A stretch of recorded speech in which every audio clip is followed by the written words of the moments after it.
Hey mamas, today I'm going to be taking you through a reorganization of my homeschool space. I'm going to be showing you all the different types of organizational items that I'm using. So I'm excited to have you come along this journey with me, and without further ado, let's get right into it. All right, so this is the first area we're going to tackle, and this is primarily where I house a lot of our curriculum books. If you saw my last video, I talked about how we changed up our rooms a little bit. This is where we used to do a lot of our curriculum work, but that has since moved to another space.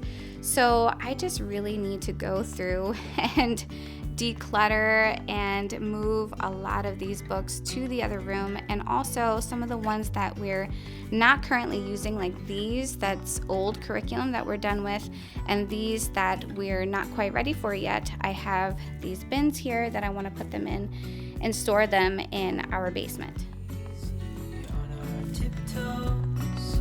Undercover agents of the other, beyond gravel, beyond all.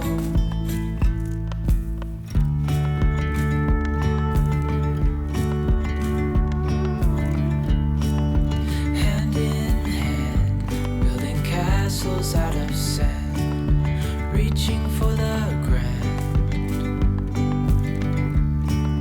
As willows align, we lose track of time. Head up high, now we climb.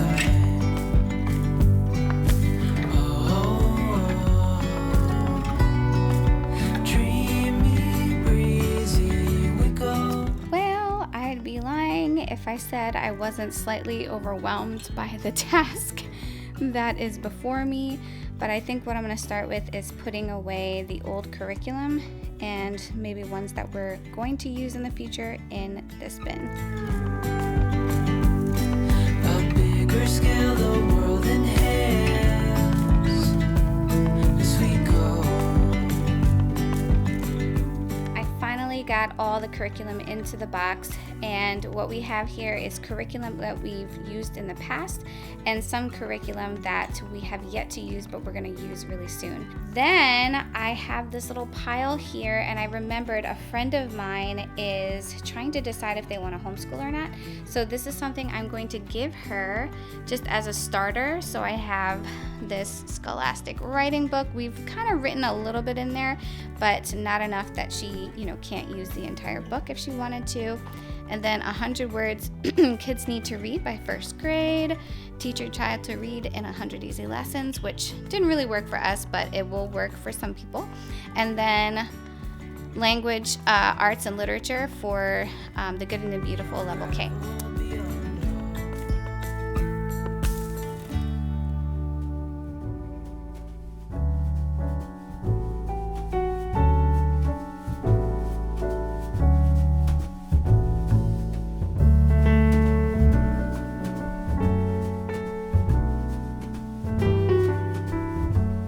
I have these little glass beads that the kids were playing with today, and previously they were housed just kind of open and I wanted to go ahead and put them in something so that they're put away and they're nice and organized.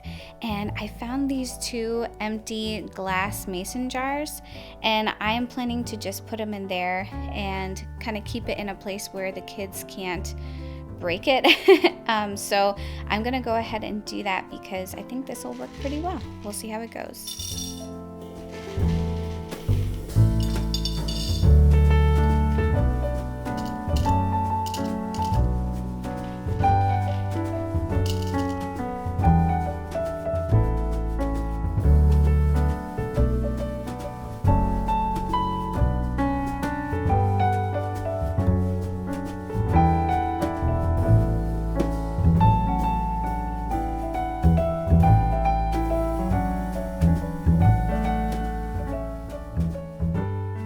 Alright, so this is where I'm at on this first day of trying to organize everything. It took a lot longer than I had anticipated, and so I still have the other room to figure out and do.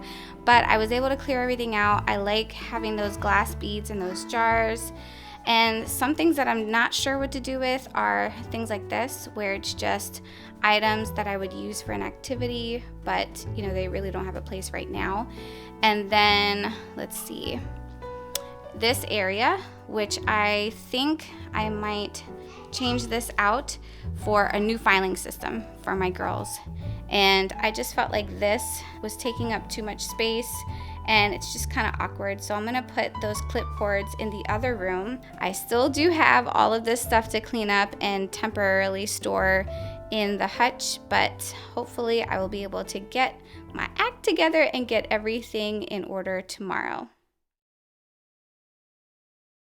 Okay, so this is the main area that I'm going to be working on today, and it's a little daunting because there's a lot of activities and manipulatives, so hopefully I can get through it all and make some critical decisions about what I'm going to keep and toss, and then figure out how I'm going to configure it in the other space.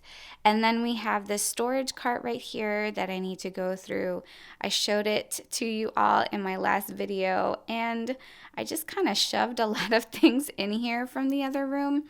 So I'm going to reassess all of those things and figure out if I want to keep this storage cart here or if I want to move it to a different spot so it's a little bit more accessible.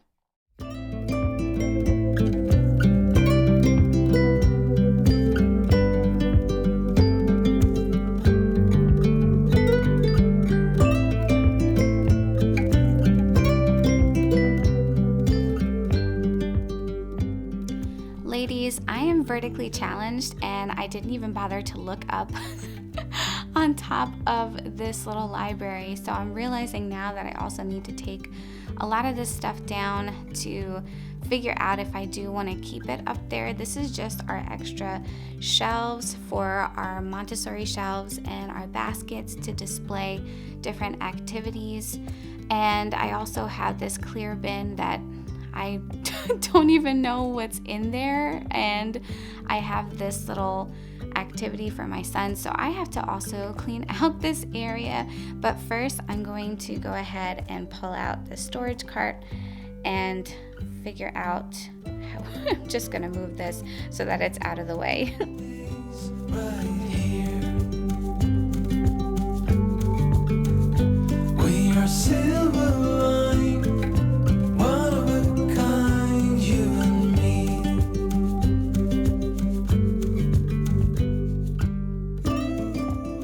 All right, here's the aftermath. I have to figure out what I'm gonna do with all this stuff. I think the first thing that would be wise for me to do is take out all the curriculum that's in the other space and put it in here. So I'm gonna wipe down the inside of these cabinets first, and then I can transfer some of that over. Parts of you, hand in hand is how we sleep every night. As I was organizing the curriculum, I realized that I do have all of these readers that I need to organize. And at first, I was just going to stick it in here next to the curriculum that it belongs to. But I was finding that when I did that before, it was hard for me to get to them. So what I think I'm going to do is grab these, and I'm going to put them inside of the cart. And the plan right now is to put them in each drawer, and it's going to correspond to each level that the kids are at. So I also want to use these little bins to put some of their note cards in, and these are going to be the note cards that they are going to use every day. The ones that I have over here right now, we don't really use every day, so they're going to just go into the other room. I can reach you from a distance. I can. I have this box here that I showed you all yesterday, and it has all of the items that we really don't need right now and we can store elsewhere, specifically in our basement. So I'm going to take a look at some of these activities. For instance, I know this one we're definitely not going to use for a little while. This is like a story activity, a sequence activity, and the child has a set of 3 pictures that they have to organize in order. This is something that is really, really easy for my kindergartner to do. So because it's so simple and easy, I'm just going to save it for my son and put it in this box.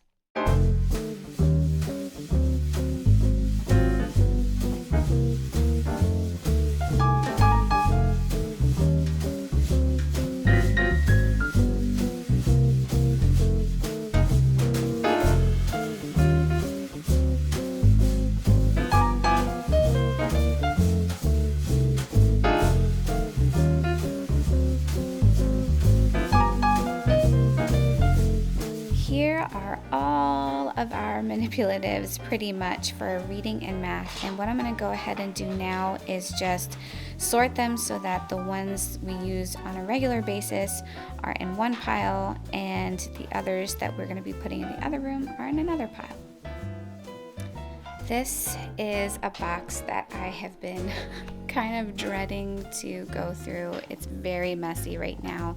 Essentially, this is for reading, and I made all of these little booklets for my oldest daughter to practice her blends and her phonogram sounds.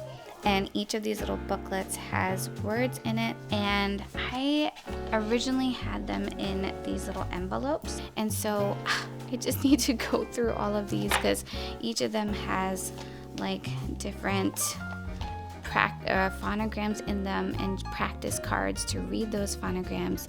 So it's going to be quite a bit of an undertaking, but I'm going to go through that now.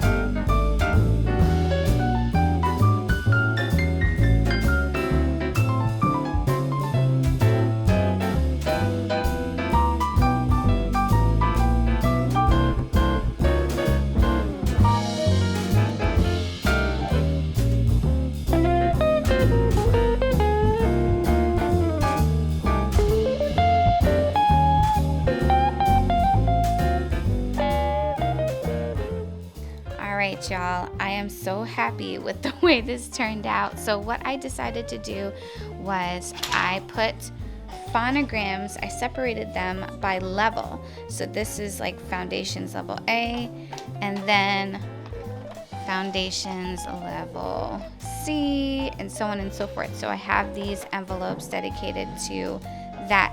And then in the remainder of the pouches, I have these little booklets that I showed you before, as well as these little word family cards that I created for my kids a little while back. And so this is in that same pouch.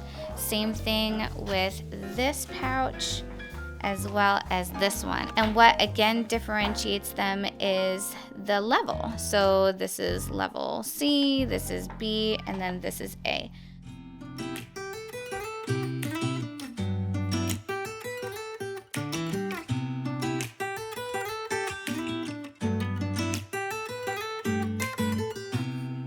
I don't think that I'm being that selfish right now. You said yourself you'd be breaking every vow. I can understand you're tired of this town, and I'm not saying that we have to settle down now. Just remember this: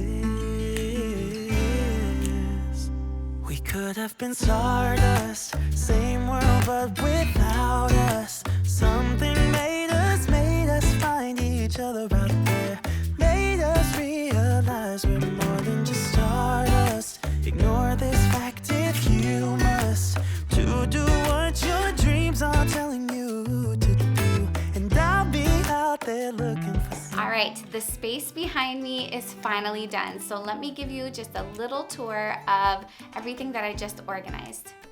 Okay, so first stop, I'm going to go through some of these drawers on the cart to show you what I did.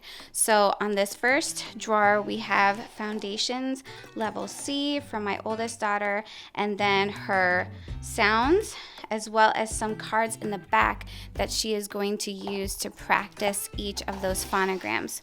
And then the second one has the same thing except for my youngest daughter who's in kindergarten, and cards in the back with words as well.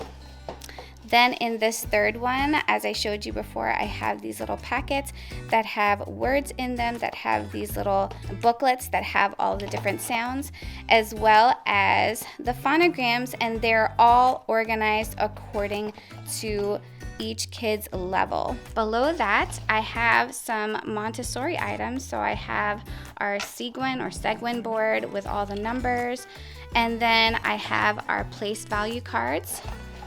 And then the next one also has Montessori stuff. So the Montessori beads are in here. And if you notice, some of these bins, actually most of them are pretty minimal. I don't stuff too many things in them. And that's purposeful because I think my brain works better when there's less to look at. So this next one has all of our attribute blocks and then the money in the back. In the next one, I have some activities that we're going to be pulling out regularly to practice. So I have these color cards, and this is something that I made. It's just a sleeve, a clear sleeve that has the different colors on them, and the kids can match them up. Then I have a bingo board. I have 2 of them. And I have some other activities in here.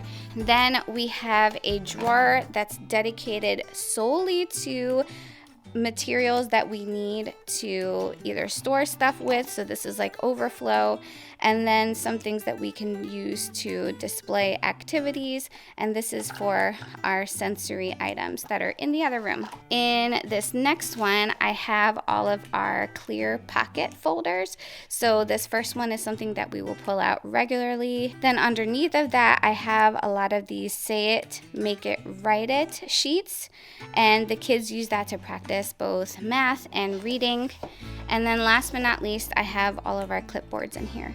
So everything is matched according to like items, and that's going to make it really, really easy for us to find things. Then up here, I just have our caddies. So this first one has all of our note cards, or excuse me, flashcards that we are needing to use regularly. So we have our sight words here, and more sight words in the back here. And then in here we have our dry erase markers, some pencils in the back there. I have erasers down in the bottom, and our scissors. Now this area is self-explanatory. I moved all of our reading materials out in order to make room for all of our curriculum books. So if I step back, you'll see that it's the left side of the library, so that's easier for me to open and grab.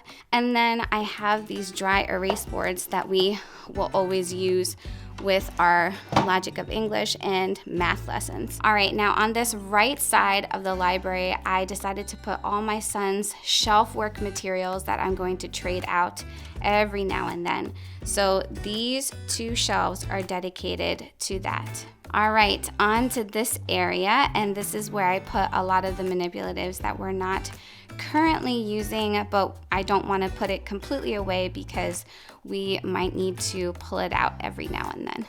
So on this right-hand side, right now we have all of our reading stuff. So we have some magnets here, we have our Montessori grammar symbols, then I have a reading phone there, and then some other note cards back there that have the sensory writing from Logic of English and our sight words. So all of this stuff just related to reading. The other thing is I temporarily put their files over there because I just have not gotten around to putting it on this wall yet. So that's something that I'm hoping to do soon. Then in the middle here, I decided to put all of our morning circle time items. So I have the kids' binders over here, and then our calendar blocks, are money bins. So these are just tiny, small plastic bins. I think I got them from Home Goods. In the back, it's just colored pencils and regular pencils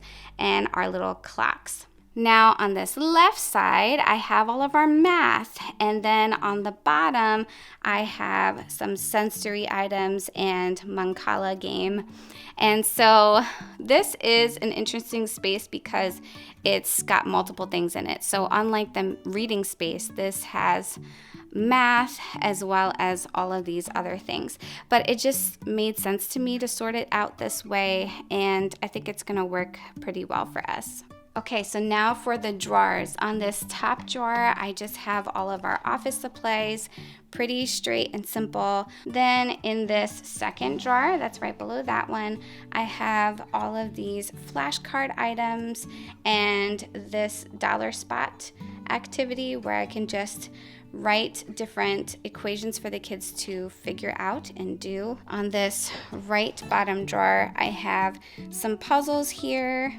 And last but not least, this drawer to the left, which has a math puzzle in it, and then some notebooks. And I was thinking that the kids can pull those out if they just need something to write on.